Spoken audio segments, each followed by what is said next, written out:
Tutalım ki X bir komanda gedir bu DFU transfer təklif edir klubuna. Düzdür? Qabağına nə hansı proyekti qoyacaqlar? Lap 3 milyon verir. O təklif edəcəyin bir şey yoxdur. Amma Qarabağ gəlir, deyir ki, bax, Çempionlar Liqası. Çempionlar Liqası ən pis halda Konferans Liqasında hər il oynayırıq, düzdür?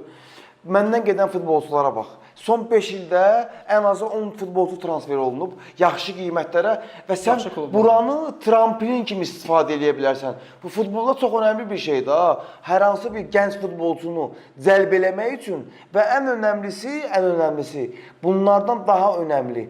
Sən ona məşqçinin planlarında hansı şəkildə daxil olduğu açıq və aşkar şəkildə izah edə bilirsən. Çünki Qarabağın oynadığı sistem bəllidir.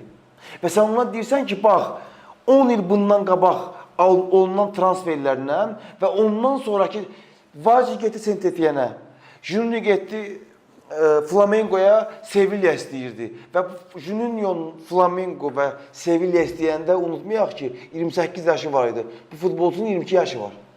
Gəncdir. Endiloğlu buradan Çinə transfer oldu neçə milyonlara. Sənin qabağında bir çox örnək var. Hansı ki, o transfer eləyəcəyin futbolcuya sən xəyal satırsan.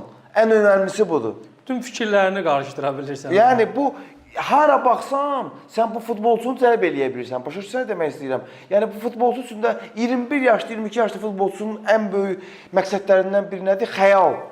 Sən ona istədiyi xəyalı verə bilirsən.